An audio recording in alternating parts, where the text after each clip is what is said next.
Everyone wants cooking to be easier, and over the years, various cooking gadgets have been invented for that very purpose. There's hundreds, if not thousands, all over the place. How are you supposed to know where to spend your hard-earned money? So today I'm going to be trying the most viral cooking gadgets to determine whether they are useful or not, so you don't have to. Let's begin. The Rolly, supposedly the egg master. I just want to say real quick, this is their selling point. What is this? I'll be right back. It's an automatic egg cooker. Supposedly it prepares eggs, omelets, and frittatas. Always spray the hole. This is godless. This was not meant for humanity. Now we wait. I looked down into this, and what I whiffed was quite literally a fresh fart from a butt. But it's also egg, so it's wiggling a lot. This thing is pulsating. Oh! Oh my God! What the is that? It's going back in. Oh my God. It's gone. It's finally gone. There's no way in hell that you're proud to sit down with your family and your children at the breakfast table before Papa goes to work and saying, "Eat up, kids, eat up." This is abhorrent. How do you even salt this? If I didn't know this existed, I would be probably 2 to 3 times happier than I am moving forward. That's a big thumbs down. This is the singing pasta man. Because why set a timer and check your pasta? His name is Al Dente. This feels wrong on many levels, and I feel like anyone who's Italian American is probably going to get mad about this. So I'm not going to say anything, but here it is. So we got pasta. Oh, you're using Barilla. Shut the up, okay? It's what's in the studio. We're using this. Here we go. Don't forget to salt your pasta. Frank! Who put him here? Frank! He's dead. So what is this supposed to tell me that it's doing this? Hey, the pasta's raw, pasta's raw. Okay, pasta when you cut it should not look like that. So as we've continued to cook this, I've realized that it's basically gonna go off at different intervals as the pasta cooks to remind you to check it. Thankfully, we live in the modern day where we can have a cell phone, use an egg timer, use the timer on your oven, have your mom stand there and wait for it to be cooked, or you stand there and wait for it to be cooked. It's fun, but is it useful? No, zero use, zero. This is the snap and strain. It's supposed to make straining pasta or things out of pots easier. All you do is snap it on. It's secure. I guess you strain. I don't think this is gonna work, to be honest, but we're here to try it, and I'm gonna really genuinely give it the good old college try. I'm not gonna do it to make it fail on purpose. I want these gadgets to work. So you strain. I do like the spout. The spout is nice. I lost a couple pieces of pasta, but it is nice to have this and not take as much room as a typical colander. I'm gonna double this up and see if it still works. This is more of like a family portion, you know? This is probably gonna serve 4 to 5, maybe 6 people. I mean, it works. I'm not gonna sit here and say it doesn't work. So we'll give it a thumbs up. It's not perfect. Colander would do the job better. This fish thing, which is for separating egg yolks. This is another single-use gadget, but it is kind of cute, I will say. I am genuinely trying. Oh, I got it. Okay, I guess I use the egg yolk now. Hey, you wanna see another tool you can use? I didn't have to buy that. You can also use a water bottle to do the exact same thing. I have no words. The finger guard. I know many of you are scared to cut, so this was made for you apparently. If you're gonna pull up with this, you might as well pull up with this. I'm so scared, I gotta cut the widow's too, I know. This is so weird. I mean, it works, but it makes it harder to cut and it makes me have worse form. To me, this is more dangerous because if this slips and you're relying solely on this and you don't have any real skills, you're probably gonna cut yourself. Thumbs down. Toss and chop scissors. Wow. It works, and I would give it a thumbs up, but it's just as efficient as just using a sharp pair of good scissors. The problem is that all the food gets caught in between these. I'm gonna give it a thumbs in between. Mid. Not a thumbs down, not a thumbs up. It's okay. For the next gadget, you're gonna, wait a minute, that's not a gadget, that's my cookbook, which you can buy now. The link's in the description, love you so much. It's not a gadget, it was a promo, I'm sorry. This is an avocado tool, one of the stupidest gadgets I think I've ever seen. Its sole purpose is to deconstruct avocados. People will complain about the price of, oh, I had to go buy flour and yeast and this, that, and the other, but then they'll buy this. You literally just needed a knife. You wanna know what you can use a knife on? Everything. So we have an avocado. There weren't really instructions with this. I guess this is the knife. It's not even long enough to go across the whole avocado. So what I'm gonna do when I do this is I'm just gonna rip and tear. Wow, I could have done that with a knife. Is this for the pit? I'm genuinely trying.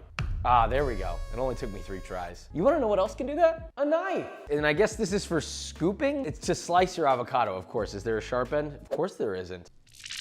That worked well. Perfect. Now what the do I do with it? Beautifully sliced, guys. Didn't even get the whole avocado. It's almost like the people who created this were like, yeah, there's only one size of avocado. And if I slice it, oh my God, wait a minute. Josh, what's going on? I don't know what I earned by having this. I mean, look, technically it works, but there's no advantage to this whatsoever, and it gives you a product. Thumbs down. This is called the guac lock. Supposed to keep guacamole from going brown, I guess. So I guess this goes into this, which turns this into like a sealing chamber that's not so sealed so well, whatever. So the guac goes in here at the top. This is really weird. Then the lid goes on with its hyperbaric clamps, and then you press.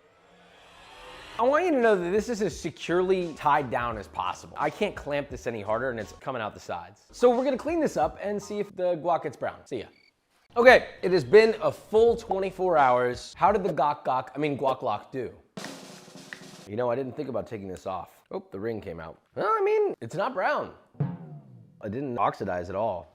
It tastes great. I'm shocked. All things considered, look, I don't like single-use items, but this did work. If you make guacamole all the time, you don't wanna always make it every day, this might be for you. Granted, this is only 24 hours. I don't know how it does after multiple days, but hey, it did work, so usefulness, thumbs up. The breakfast sandwich maker. So this goes down in there. Okay, that's fun. Top bread with pre-cooked meats or ham, okay, and cheese, which barely fits in there, so that's gonna burn. I'm doing what it says. Make sure cooking plate is in place. Crack an egg onto your cooking plate. Okay, it doesn't specify to add salt, but I'm going to because I respect myself. Salty salt. Top with the other half of bread. This goes onto a raw egg. So that happened. Cook for 4 to 5 minutes. It's been 4 minutes. When finished cooking, rotate cooking plate until it stops. Something happened. I can't tell you if it's good, but it did happen. Using an oven mitt, lift ring assembly. Breakfast sandwich that's burnt on the bottom. I mean, it looks edible and it's ready to eat. What I don't like is the cheese is so melty that it's just kind of like sliding all over the place. Like my sandwich shouldn't be able to do this. Let's see if the egg is cooked properly. If I squish it, it should pop. The egg is cooked how some people like it, not how I like it. No runny egg. Let's get a cross section. I'll give it a try. I don't know how to feel about this one. I mean, technically speaking, it worked 100%. Time saving, I don't really know. Cause like the one thought is like, oh, well, you'd have to use a pan and this, that, and the other. But like really, you only need a pan and a ring mold for this. The whole point of this is convenience and ease, but you gotta clean this and you still have to clean this. If you have any ounce of cooking ability, I would just use a pan. You could invest $30 into this, or you can invest like a few bucks into a decent ring mold if you already have pans. To me, this is not worth it. To you, it might be. So I'll give it a 50-50 just cause it worked. But I mean, really, this is just an advanced ring mold. The fish scaler looks like some sort of torture device that's been combined with a weird handheld vacuum. What? Wait, it worked? I mean, there was very minimal flesh loss. Look at this. It can work once, but can it work twice? That's fucking insane. What do I say about that? I mean, I for one like skinning my fish with my knife. If you don't know how to do that and you really want to cook fresh fish, if this gets you to cook more fish, I mean, that's kind of useful. This is kind of badass. I don't know about the longevity of this machine, but I'm gonna give it a thumbs up. This torture device, why eyeball it when you can just buy an entire specific device just to make Hasselback potatoes? You gotta be an addict for that. This also only fits small potatoes, but hey, we'll try it. Oh my God, the tines aren't lined up. This is ruining my knife as we speak. It cut all the way through. Okay, I will try a larger potato. How the is this supposed to be held? Like down here? I see metal shavings flying everywhere. Yeah, I just scratched the shit out of my knife. Look at the discrepancy between all the different cuts here. None of them are even. This is a thumbs down, around, and up your This is a corn peeler to get the kernels off. Again, a knife. I feel like all these could just be solved with a knife. Damn, that's juicy. I will say it did work pretty good. But again, if you already have a knife, guess what? You could do the same thing. Yeah, well, it did it once, but can it do it again? It's a little messy. It doesn't give good clean cuts. You can still do this with a knife, but if you're really scared of using a knife, I will say it did work surprisingly well. I mean, this is a clean cob. Point is, I'll give this, out of the kindness of my heart, a thumbs up.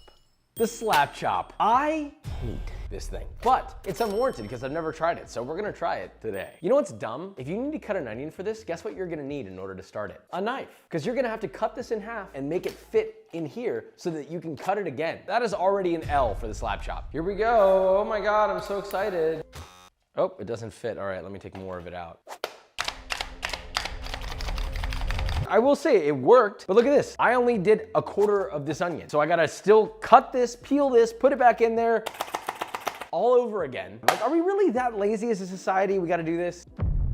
The pancake batter mixer and dispenser. It's an all-in-one. So it's a protein shake bottle with a spout. To me, this could be useful. If you wanna make pancakes, you don't wanna have a bowl and a whisk and you gotta get the ladle and all that stuff. It's a lot of stuff to wash. This is kind of everything in one. So if this is able to mix the batter properly, then this might be a win. The bottom twists off, I'm assuming to add ingredients. Okay, so I'm not loving this aspect. This is gonna take a while. We have our flour. Now we add our sugar, salt, and all of our other ingredients go in. All right, that's not a ton of room to shake, but we're gonna try. Moment of truth. Well, I hope that's good. Only one way to test it. I will say there is a lot of unmixed flour in there, but I do like the dispensing. Lumps are okay. My question is everything really properly mixed? Because I shook that as much as I could have shaken it without over mixing it. I mean, it's a pancake. I'll be damned. You could even do like little mini ones. Dude, pancake cereal, little silver dollars. This is a big dub. This I would actually use. This is pretty badass. I do like this, very good. I'll be taking this home with me, thumbs up. The digital measuring cup. This both measures in cups, milliliters, volumetric basically, but also in grams, in weight, which I do like. I have high hopes for this, but couldn't you just buy a scale? Because that's what this is, it's a scale with a container on it. I don't know how to feel about this one. Anyway, so if we were gonna make pancakes, for example, we need 300 grams of flour, which there you go, that's 300 grams. You know, I had high hopes for this and I'm just now realizing this is kind of dumb.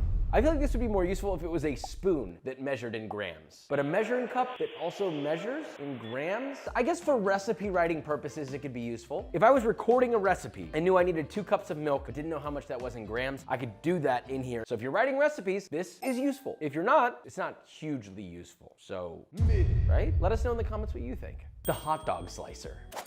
Well, at least it fits. Oh, and he gets a little doggy bowl for your favorite condiment. Okay, how do I get the hot dog out of here? It's like stuck. There we go. This is child abuse. I mean, I guess the hot dog's cut up for you, but now you gotta clean this shit out. It works, but not very well and made a huge mess. Just use a knife. Completely useless.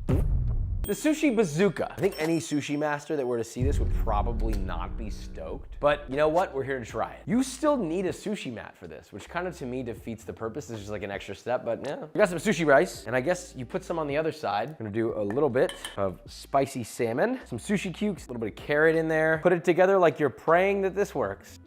And that gets locked down. Like I said, the real irony is that you still gotta use a sushi mat. Typically, all you need to make sushi is a sushi mat and nori. We added an extra item in that process. Couldn't tell you why.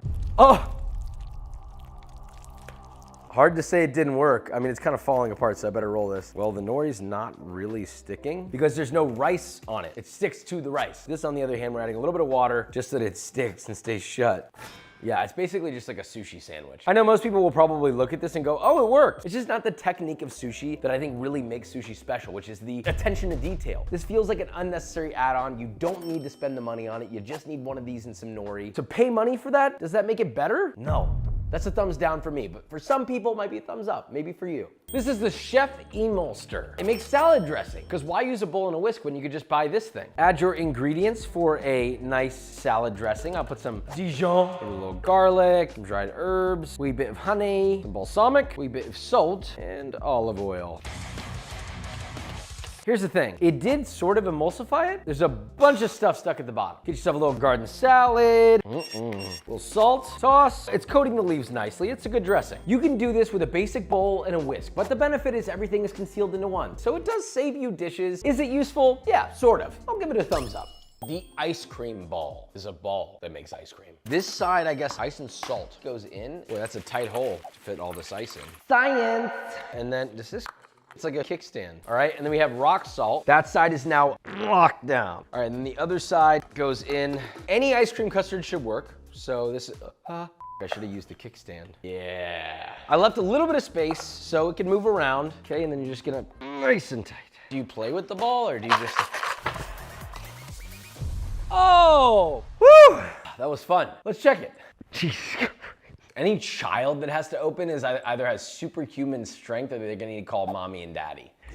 Perfect. It's been 10 minutes. It says to scrape around the inside with a spatula. Get some of the frozen bits, which I see. It's making ice cream. All things considered, you do it long enough, eventually it's gonna work. And ice cream machines are expensive. This is cheap, and I'm not gonna lie, it's kind of fun. If I had kids, this would be pretty cool. So I'm gonna give this a thumbs up. This is the Cucina Pro tortilla press and cooker. It does both at the same time. So we have a tortilla dough. Pull that into a ball. It presses it for you, so you just put it on here, right? Flip. Shh, it's okay. It's high. I mean, it's puffing. It works, it's just a really ugly tortilla. It's not bad. Traditionally, the pressing and the cooking should be separate. Otherwise, you end up with this sort of like crispy exterior, but it does taste good. But as a tortilla press, not worth it. This is a garlic grinder. This may look familiar to some of you. I feel like someone was not sober when they came up with this idea. It's sort of grounded up, but there's like whole bits and pieces of garlic in here. Most people already have a garlic press or some sort of a grater. Just do that. This is silly. But if you want to be a silly goose, I guess you could buy this. I would buy this to be a silly goose. This is a famous knife sharpener. We all know that I'm a big fan of just using a whetstone, flat stone. Okay, that's how I like to sharpen my knife. It's the old school way. This is the new school way. So I guess you pick your angle, 20 degrees or 15 degrees. Yeah, that's different. I guess 20. These are the instructions I got. You guys feel confident with that? All right, it. To test the dullness, not very sharp. That should have gone right through. It's magnetic. That scared the out of me. I was like, whoa, Magneto's in the room. It just literally, okay, so it holds your knife in place. And then you pick your grit. Do you not wet it? I guess we'll start on the coarse grit. And then you just,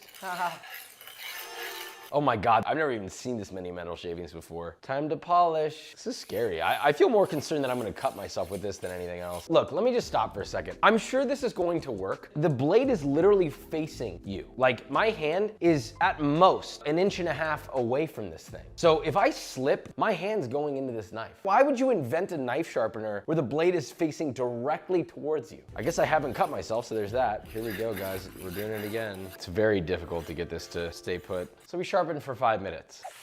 Wow, that works so good. And now there's metal shavings all over my board. Here's a knife that I sharpened on a whetstone. I have not sharpened this knife for probably 3 months.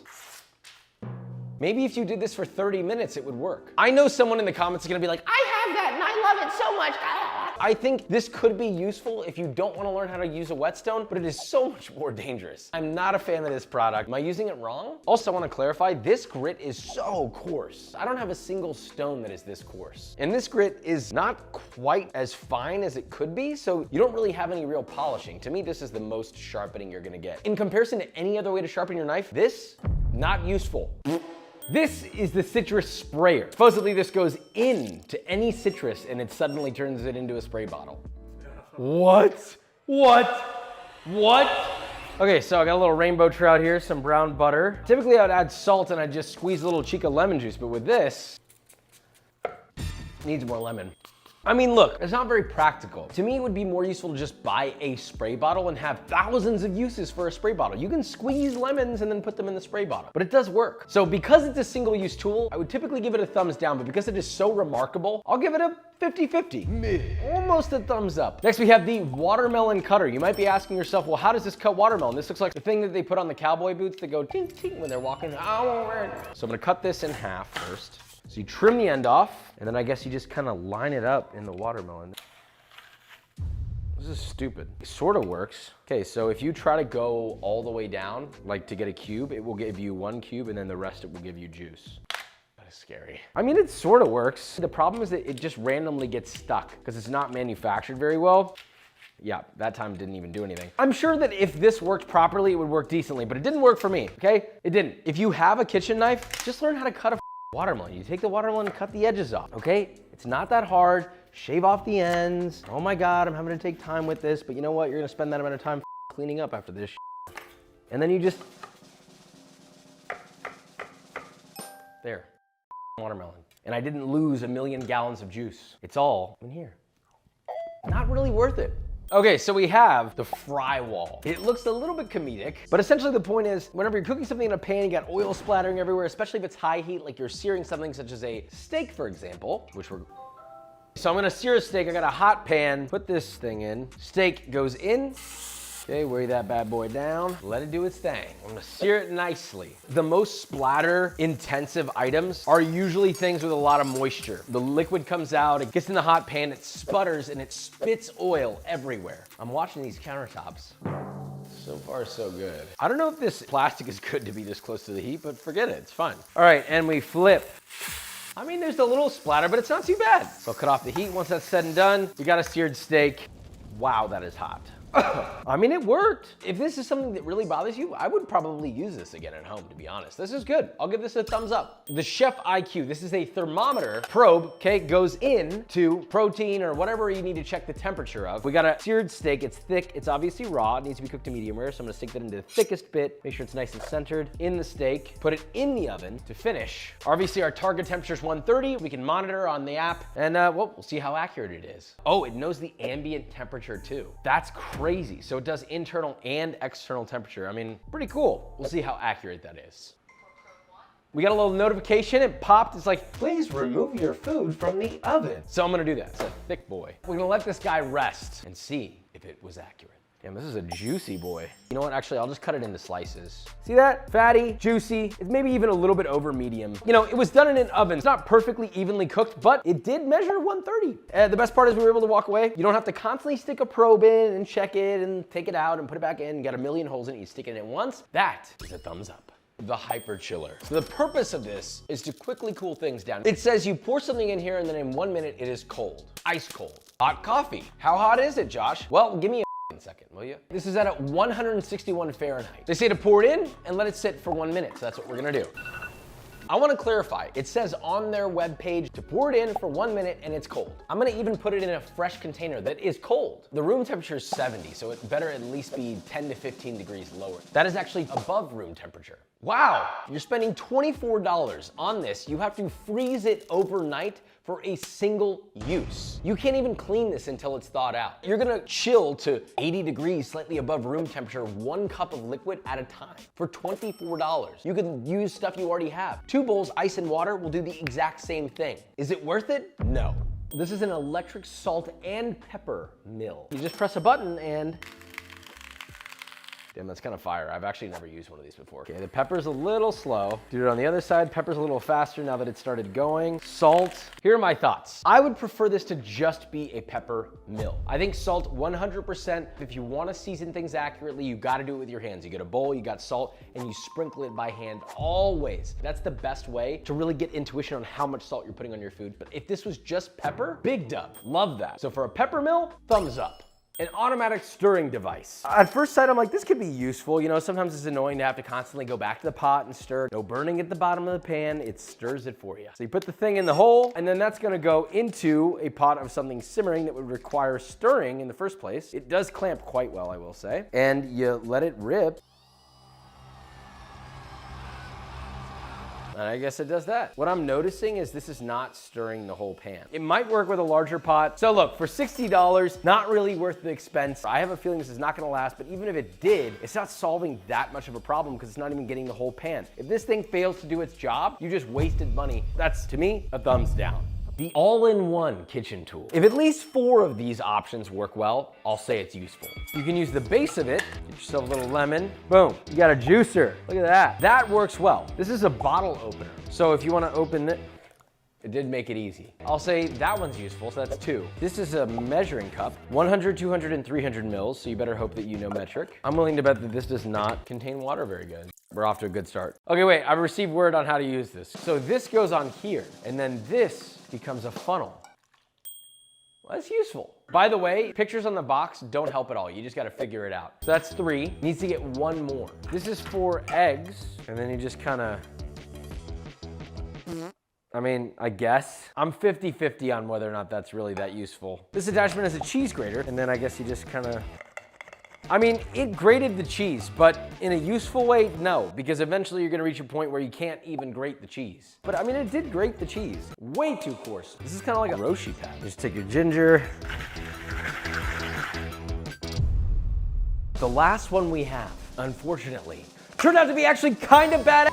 completely useful. I wasn't expecting it out of this weird bottle. For 15 bucks, this is probably one of the most bang for your buck tools I have ever seen. Out of all the tools today, I'm delighted to say that the last most ugliest tool in the arsenal happened to be one of the most useful. At the end of the day, no matter how silly something looks, maybe there is a good use to it. Maybe there is meaning behind some of these weird gadgets that are out there. Give something a chance, but also single-use tools are pieces of shit and you should never use them. A knife solves most of your problems. I love you, good night, and don't forget to subscribe.